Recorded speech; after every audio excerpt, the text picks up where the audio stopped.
What is it about the UK music scene in 2026 that just doesn't feel exciting? We often romanticize 2016, but what is it about 2016 that gave us the feeling that it did?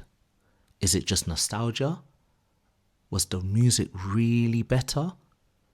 There were certain conditions in that year that made that year what it was culturally, politically, technologically, and we're just never going to recapture the feeling that we have this year. Music feels fragmented, the scene feels quieter, even though there are more artists and more platforms. Everything feels optimized, but there's just less energy. So what are the lessons that we can learn from 2016 to kind of bring some of that feel back? And what are just the perfect conditions of 2016 that we're never going to get back? Let's have a look. Let's explore together. Come join me. I'm Firenze Phoenix. I'm a DJ, radio host, presenter, and just general music lover. So if you're on this video, no doubt you're just like me and you love music. This is not another nostalgia video. This is a video about systems, right? I don't think the talent's gone. I don't think the talent's gone anywhere. And I find music that I like all the time, but there's definitely a feeling and an energy that is missing right now. 2016 was not just special because of the artists and the music. It was special because of the spaces that the artists were given. So what existed in 2016 that doesn't exist now?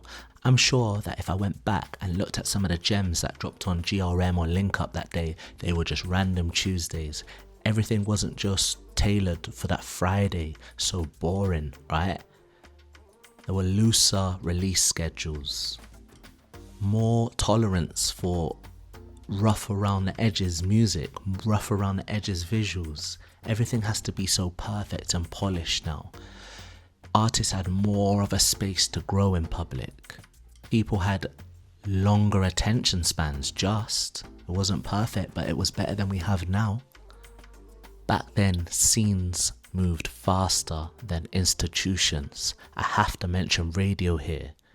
We had Represent, we had Radar Radio.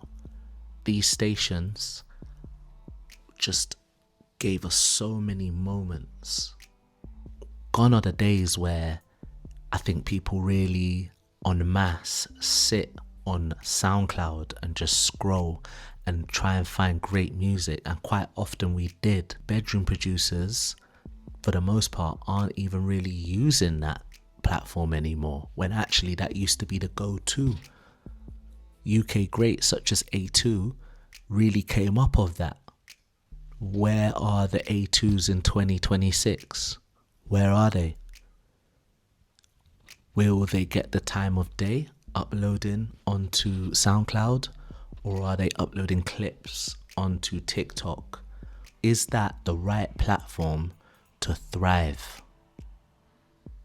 for true music lovers? See, the conditions are different, the platforms are different, the way we consume things are different. But is that 2026's fault, or is that the people's fault? Is that the consumer's fault? Because we can log on to SoundCloud right now. We can do that. If we head over there right now, then the people will put their music there. So do we need to change our habits as consumers? Momentum mattered more than metrics. You didn't need perfection, you just needed a little motion. The phones hadn't taken control yet. Algorithms weren't destiny. Scenes could thrive kinda semi-offline. Real world buzz still led digital success. Phones were documenting culture, not directing it. And that's the difference. So we finally had these devices that were good enough to be a part of the night and that could document events, radio sets on the night. Like you could see your friends at the event on the night on a really good phone, on a really good camera, but it still wasn't directing the scene at the time. Word of mouth was what was making things thrive. And all you have to do is Look at the views of some of those videos that came out on Link Up TV, on GRM, on SBTV back in the day. Shout out Mixtape Madness every time. I think post 2012, London Olympics, we were in a really good place just as a country. I think there was a certain level of togetherness that we lost when Brexit came in. I think Brexit really messed with the scene a lot because it forced us to become divided. There was now more of a culture war saturation. More artists were expected to speak politically, and oh, they did. Like, for me, art thrives when it doesn't have to keep explaining itself. So what changed? It really feels that the platforms centralized the power, and if you weren't on these platforms, you were getting left out. Gatekeepers. Who are these gatekeepers? I'm not even indirecting anyone with the gatekeepers. Metrics are the gatekeepers. I think 2016, if an artist had 100 listens on SoundCloud, that's a gem. We're about to find a gem. Do people even click that nowadays? We could not have lost creativity. We couldn't have. But things are just inefficient right now. There's no fun. How can scene thrive with no fun? Listen, I'm optimistic. I saw enough in 2025 to know that there's talent out there. Talent's everywhere. I hear great new music from the UK all the time. And now more than ever, every corner of the UK is contributing and is accepted. We're hearing accents that people didn't even want to hear in 2016, really. They were just getting used to it.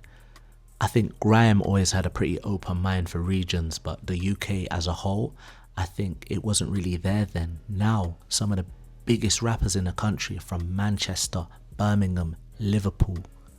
And that's a beautiful thing. We can't just talk about UK music and it be all London.